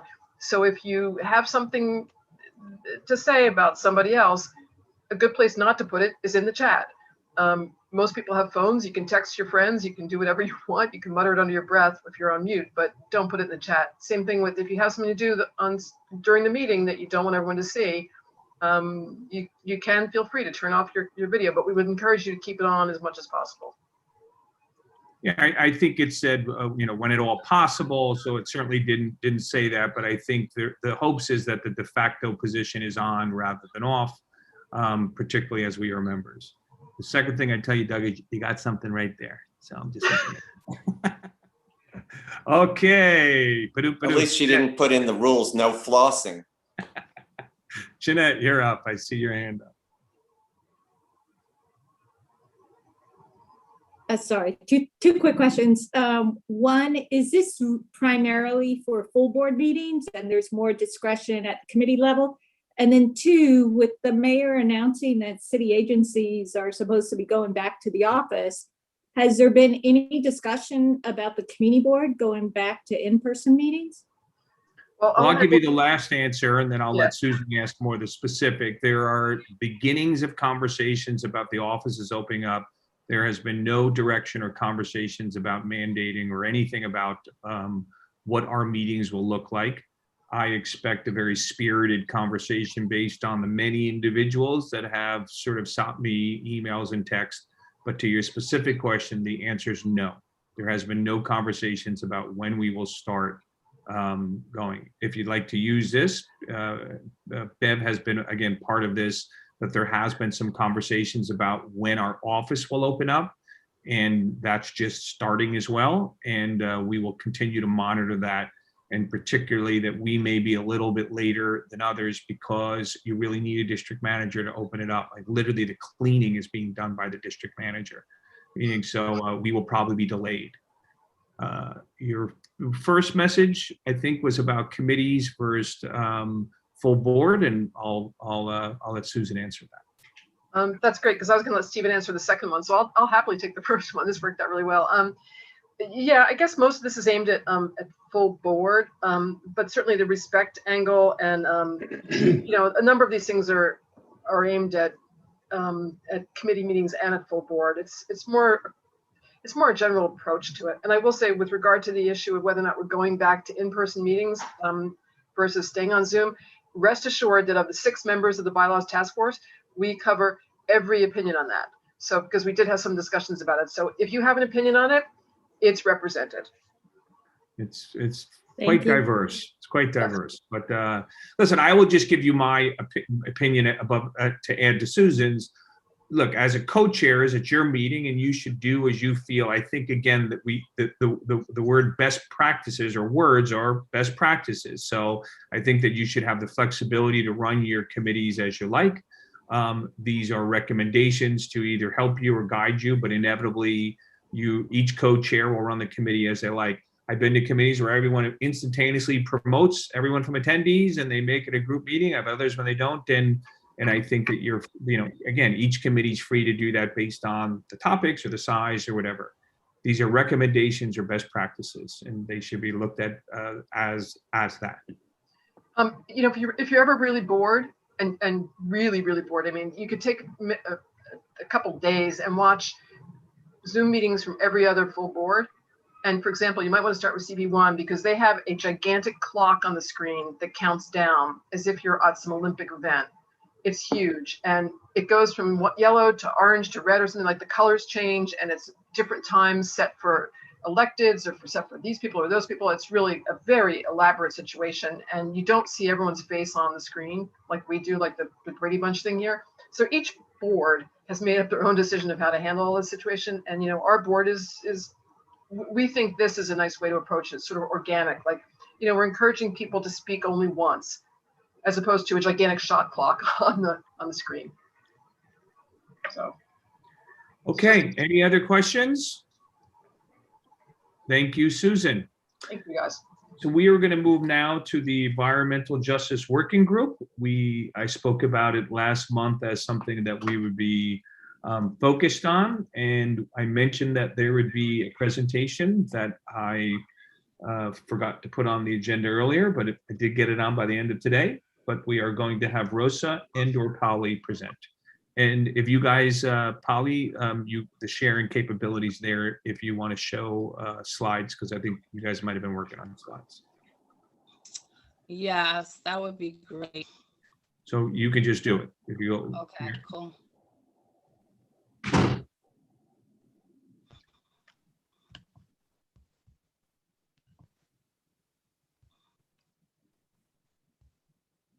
And we can see your slide. You can see? Okay, cool. All right, so basically, Rosa Arenas and I went to a webinar last month, basically, on environmental justice, which was sponsored by the Mayor's Office. There's a group called the Environmental Justice Advisory Board. And at the webinar, basically, they wanted the community boards from various boroughs to get involved in generating a report. So Rose and I, along with Seema Reddy and Madge Rosenberg, Louisa Craddock, Michelle Parker, and we also have someone named Joyce Balik, who is from the Solid Waste Advisory Board, joined our group as well. Okay, so for those of you who may not know what environmental justice is, we generated just a little couple of slides, and here what you're going to see is that Mayor de Blasio during 2017 signed 2 local laws which codified the environmental justice process into the city's decision-making process, which affects like 19 agencies, city agencies. So in order to carry out the mandate, an advisory board was created, and these are the individuals who basically did the presentation. They're made up of people from different backgrounds. There was someone on the panel whose background is in healthcare, someone whose background is in education, business, so every sector basically was represented on this advisory board, as you can see here. So So after the board was established, there was a roadmap that was developed by the working group, along with 19 city agencies to identify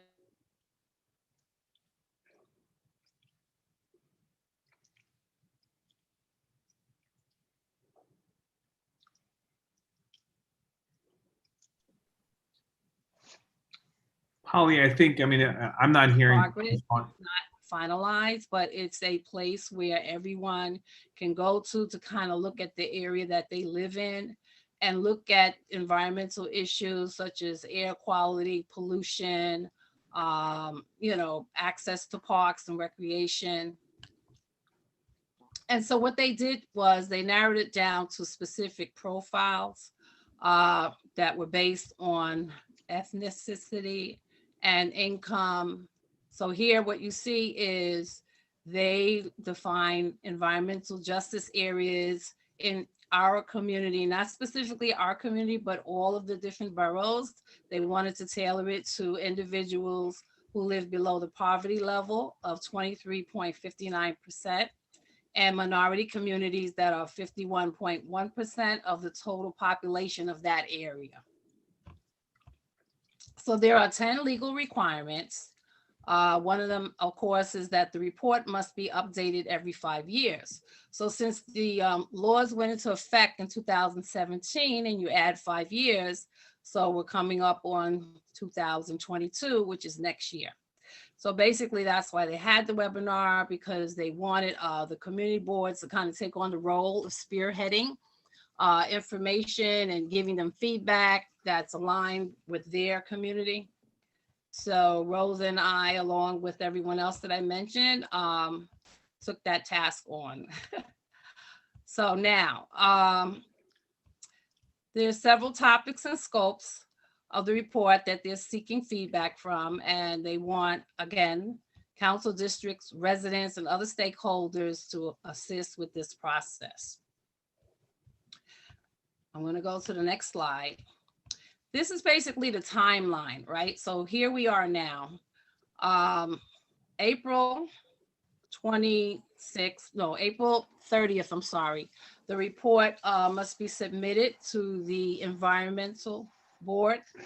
And after the report, say from our district is submitted, there will be comments on a draft report. It won't just be our information, it'll be a culmination of various areas and communities throughout the 5 boroughs of New York. The next process that will happen is in September of next year. The advisory board will prepare solutions for whatever issues or problems that we identify. And then in December of this year, throughout February of next year, there'll be feedback on the draft. The next step after that is in January of next year and March of 2023. They would like comments, I guess, from the public, you know, city agencies, et cetera, on whatever plan is developed. So right now, since we're here, we kind of were crunched for time. So we put together our working group right now, and you know, we're doing well because we gathered a lot of information in a short period of time. We did develop a survey, which I will show you. I'm going to come out of here. Let me see if I can get out of here. Okay. I'm going to stop sharing for a second so I can show you the survey that we developed. All right, go. So I'm going to come back and share again.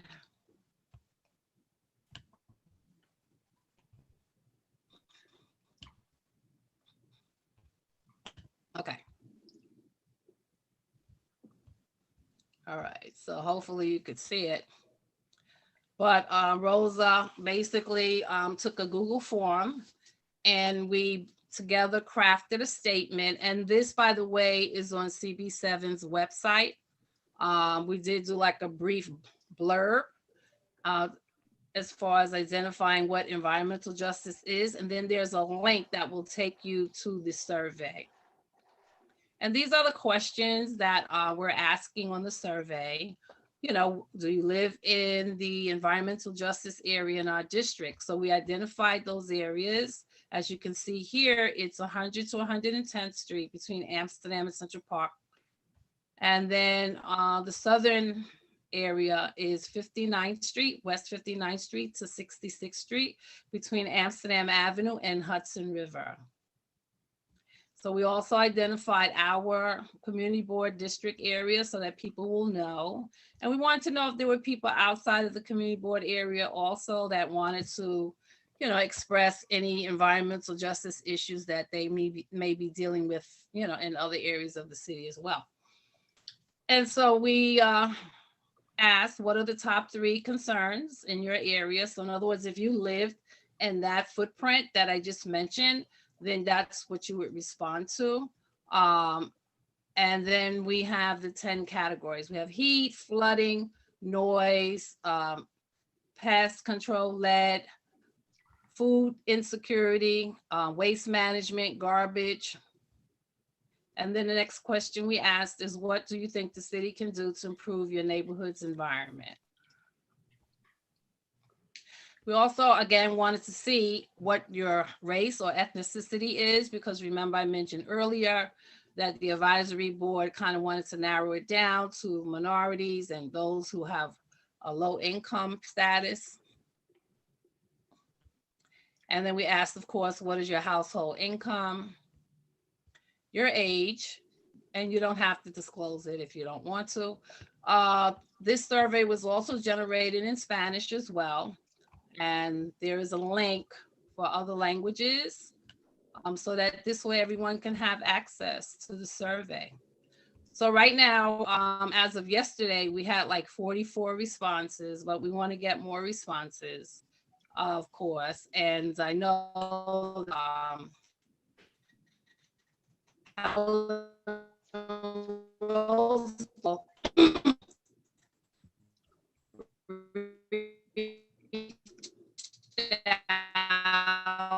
and you know, she said that she would be willing to do an email blast for us, so that helps, so that we can reach more people.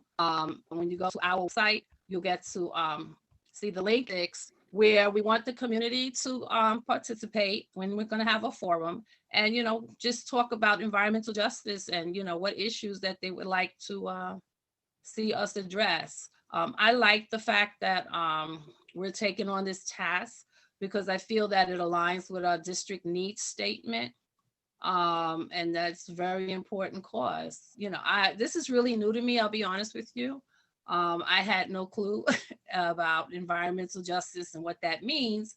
But what I've learned from Barbara and from Ethel, you know, this is a movement that's been around for decades, basically. And I do feel, you know, with climate change and everything else going on, it's very important for more people to become educated and to really look at where they live and, you know, see, okay, what do we need to do not only to sustain it, improve the services, et cetera. I know that I heard Shelley and others mention mental health, right? So it's important to know, do we have facilities in the area that can address that? Because that's important, homelessness, you know. Also food deserts. We did a survey, Rosa, Seema, and Joyce in the northern end of the district. And there aren't that many quality places for people to go shopping, all right? So that's something that we really need to look at and see what we can do, as you can see here, okay? These were other areas that we found that could be potential environmental justice areas. But again, for the sake of time, you know, we just put that there for now, but we are going to use this as an ongoing study, to be honest with you, because there's a lot of information that, you know, we need to acquire, put it that way. So again, here is an outline of the issues that they would like us to give feedback on and a lens. So we can't do all of this, right? So what we're doing is kind of selecting what we can do. And so each of us, and I forgot to mention Michelle Parker. I'm sorry, Michelle, because you were there at the beginning as well. And you did help and contribute and, you know, give some feedback.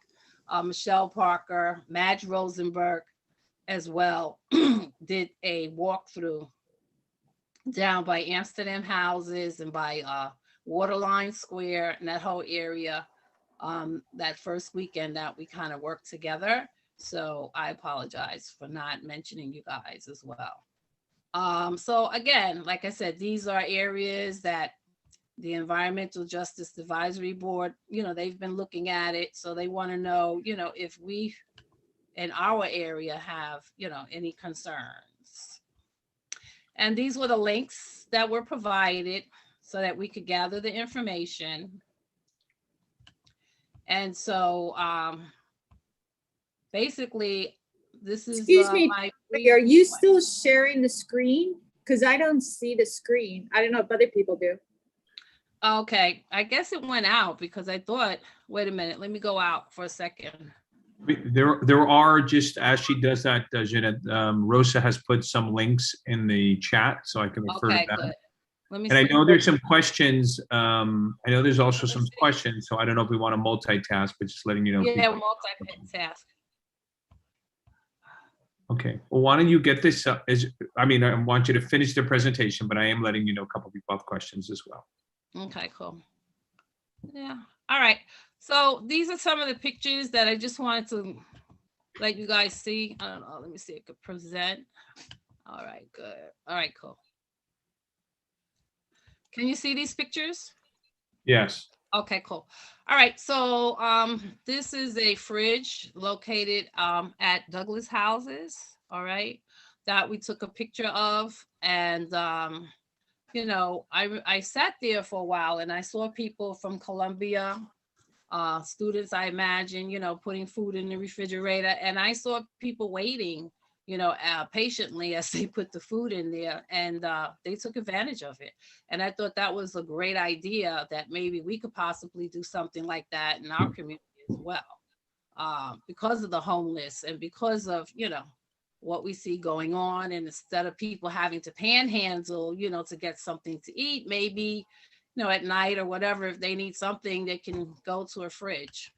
So that was one of the things that we looked at. And then Rosa pulled up this whole map here as far as the trees.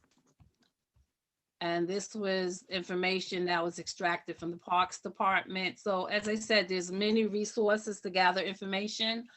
We took a walk. This park is located like on 100th Street and Amsterdam Avenue. So it's very interesting. I believe the following weekend or week, after Rose and I had taken these pictures, she said that they actually started painting the playground. I guess you call it like slide, and the camel, I think that is, because we were saying how deteriorated it is and run down. And so I haven't seen it, you know, since then, but basically she said that they did do something to try to fix it up so it wouldn't look so bad. Let me stop sharing for a second. So again, as I said, we are putting together a report. SEMA ready, and Madge, Michelle, and Luis have already submitted some comments. And we're just going to continue gathering and then putting it together as one package, so to speak, so that this way we can submit it to the advisory board. So are there any questions? Yes, there are. So Linda, then Jay. Okay, Holly, thank you very much for this presentation. My question is, there's a lot of common ground with the Climate Mobilization Act of 2019, which is requiring all buildings, residential and commercial, to reduce their energy, their load on the grid, their energy load on the grid, and reduce unhealthy environmental issues. And they comprise local laws 84, 87, and 97. And most buildings in New York City will have to reduce, I believe, and Doug, you can probably help me out on this one, they have to reduce their energy load and clean up their air quality by 2024. That's within 3 years. So my question is, are you working with the buildings community? Maybe the real estate community can be very helpful with this, because the laws, and in the city in its infinite wisdom, we should all be working together rather than over here and we're over here when we should be here in tandem. So if I can help in any way, please let me know. These are very important laws. Also, let me just add this, and I know this is probably not an ad, but there are ways that we can personally, for anybody who has Con Edison, there are ways that you can actually reduce your load on the grid today for free by downloading Grid Rewards on your phone. That's Grid Rewards on your phone through the App Store, through Google Play. And I'm telling you right now, you're reducing your load on the grid immediately, and you're getting prompts that just say, turn your lights down. And as we approach summer, and we're going to be using our air conditioners, they're going to say, okay, for these few hours, turn your air conditioning up 4 degrees, and you're going to be reducing the load on the grid. And what does that mean? Now we're talking about the fact that, and this is where we really are working together, most of the peaker plants in this city tend to be in neighborhoods that have a lower economic demographic. And so when we reduce the load on the grid, which is of course what the Climate Mobilization Act is purporting to do, we actually reduce the need for peaker plants, and people, you see less asthma, people can be healthier. And so again, if there's anything I can do, I'm here, I'm volunteering.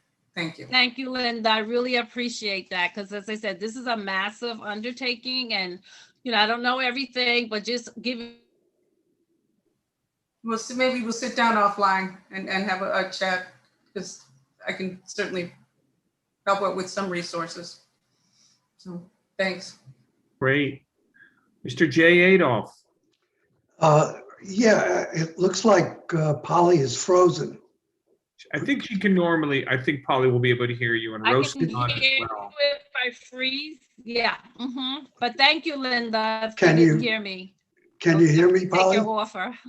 Yes, I can. Oh, right. Rosa So, line as so well. I'm looking forward to this report as a means of clarifying precisely what this is. So, the initial, couple of sentences definition of what this is about, which is equitable distribution of environmental benefits. The first thing that struck me is things like clean air, clean water, waste disposal, access to space, things that we traditionally think of as environmental benefits, which, at least in general terms, and I think legislative terms, usually the assumption is that these things benefit everybody. It sounds like you're underlying, when I say you, I mean this Right, project, that the underlying assumption is in fact that assumption is not really true. Yeah, absolutely right. That these various environmental benefits, in fact, while they are portrayed as universal, in practice, don't turn out that way. And I would, so it's kind of a rhetorical question, but the second thing is, can you give an example of a specific environmental benefit that in fact is not equitably distributed, and some sense of the process that can change that? Well, one thing I can definitely say that stood out for me, I did a walk through Amsterdam houses on 62nd Street, and I really was appalled at the metal net sheeting that was surrounding the buildings from 62nd Street to 66th Street, along with scaffolding, no lighting. And so for me, the first thing that struck in my mind is how to navigate to get into the building, which I took photos as well. And I'm thinking, when the residents go into their apartments, they can't open the window because they're being exposed to environmental pollutants, right? And I'm quite sure there's asthma issues going on, contamination in the air. So definitely I feel that's something short-term that needs to be resolved ASAP. The other things that I'm looking at as far as equity and, for low income residents, is economic opportunities, okay? Because in order to access some of these environmental benefits, because they speak about healthcare, they talk about mental health, etc. If you don't have insurance or you don't have money or you're not able to physically go to get the services that you need, then how are you going to have a better quality of life? So to me, that's two examples that I've seen that are issues. Also, one of the criteria that they were talking about is safety, right? Again, we have a lot of unfortunate issues where people don't feel safe, all right? There's a lot of guns, you know, floating around in the area, not so much here, but there are pockets where that's a problem, okay? So to me, you know, safety is number one and important. You can't enjoy any quality of life if you don't feel safe, and that's stressful, okay? So there's a myriad of issues. I'm speaking in my report that I would like to focus on, as I said, is environment, air quality, services. I think Linda mentioned energy, right? Sometimes there's pockets of individuals that have no access to gas, so you can't cook. So there's a lot of issues in this category that I feel that we can look at and see what we can do to resolve it. Thanks, Polly. Sounds like a lifetime It is. project. It's not going to just end with us submitting a report. It's an ongoing project, right? So. Can I jump in with an example as well? There's an athletic field on 102nd in Amsterdam that's a soccer field. But what Seema, Joyce, and I discovered is that it requires a permit to play in the field. And you get a permit by being part of a team. To be part of a team, you have to pay money to be part of the team, to pay for classes, to pay for uniforms. And this is at the edge of the Frederick Douglass houses. So presumably the kids that live in these NYCHA complexes don't have the money to play on this field that's actually on their property. So that would be an example of something that should benefit everyone, but in fact is somewhat exclusive. Thank you, Rosa. Thanks, Rosa.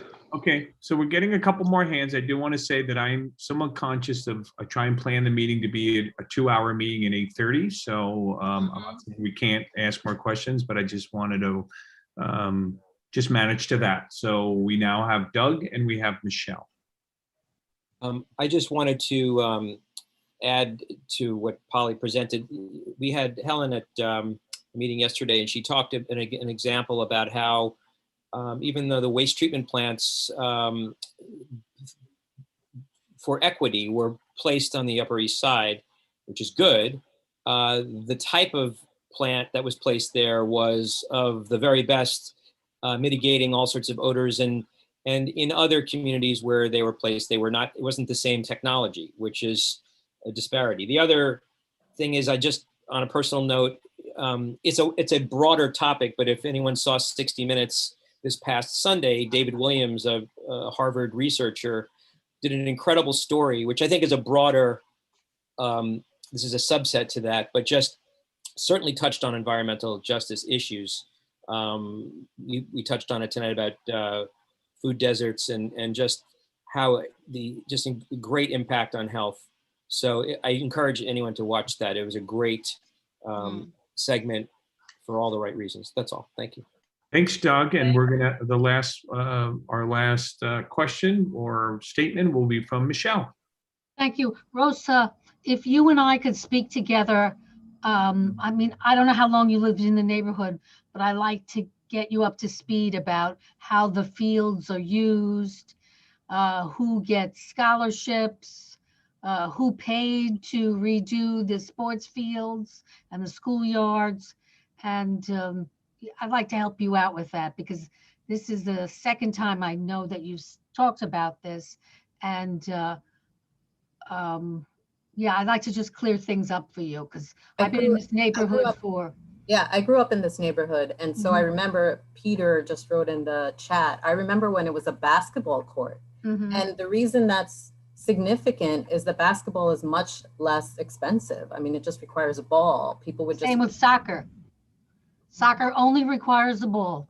Not necessarily. We saw a sign outside of that field that says it requires a permit and you have to be part of a team. So there is a cost involved.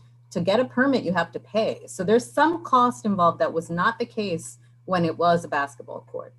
That's just the point is that it should be accessible to all people. You have to apply, not necessarily pay. Depends upon what the sport is, Rosa. Well, I know for Under soccer. the age of 18, it's free. Okay. Over the age All right, if we could continue off. If you guys want to take this off, I think we've made Yeah, the I would really like to continue this with Rosa off. You guys are free to have more of a detailed conversation. Thank you. But I think we will then wrap up this. Thank you very much, everyone, for the presentation. And again, I think I speak for myself, but I think we think it's very important work, and we thank you for taking it on. So we have our last section, which is new business. Anybody, committee members have anything they wanted to bring up? I'm going to pause because I think we've had a hearty conversation. If I don't hear anybody, I am going to let Peter, who I know wants to speak, and he is a stalwart of attendance, so I'm going to make sure I let him. So Peter, I think you said you had something you wanted to announce or acknowledge, so I have made, you can speak if you like. I have no idea what I was thinking of when I said that. I will say that, oh geez, I would love to talk further also with, Michelle, Polly, Seema, or Rosa about the environmental justice in the neighborhood. And if I could be a part of that conversation, I would appreciate it. So I'll take it that that's what I should be saying. Who Okay, knows? I thought I saw you say Thank something you all. wanted us to announce or say something, but with that, we'll make sure that they get your information. Oh, I see it in the chat. You asked, Peter, you had asked about the forum at 426, I guess, which was already done. Yeah, thank you, Doug. Jeanette, did you put your hand up? Was there something you wanted to say? I did. Just quickly, I wanted to sort of say that some of the recommendations are I've been asking for the Douglas Playground at 100th Street in Amsterdam to be one of the community board's top priorities for renovation, because I think it's a prime example of environmental justice. Other playgrounds within Community Board 7 have been renovated twice, and that playground still hasn't been renovated. It's heavily used during the summer. It's mainly asphalt. They did improve a basketball court there, and they did redo the pool. But so I think here you have a task force saying, let's focus on environmental justice. And then Roberta was talking about our community district needs. And I think the two really can overlap some, and that it would be nice to put an environmental justice perspective to our community district needs as an extra criteria. The meeting's running late, so I just wanted to say that. Thanks. Okay. Well, we're gonna close with Barbara because she's the co-chair of Parks, so maybe she wanted to comment, and then we're gonna close up the meeting. So Barbara. No, I just wanted to comment also on this Environmental Justice Committee. I think it's incredibly important. And I think that once you become aware of some of the issues and how broad they are, the more you listen to programs on, like NPR, like I did the other night and heard about a guy talking about children who are victims of violence, children who may not be the victims in the sense that they're not the ones shot, but they are the ones who experienced a parent being killed or something like that. And the help that's available to these children, it's not available. And that's just one thing, when you begin to understand what environmental justice really means, it just is so broad. And I think it's something we might want to consider continuing after the amazing job that Rosa and Polly are both doing here. And in such a short period of time, they've brought so many things. I think we might want to think about that. That's all. Okay, point taken. And I do think there's been conversations about how, number one, to continue and how to get this involved in our district need statement. So those conversations have started. So with that, I think we're ready to close the meeting. Motion to adjourn. Second. Second. So thank you, everyone. Appreciate it. Thank you for all our presentations and everyone. Have a great day. Thanks. Okay. Thank you. Good night.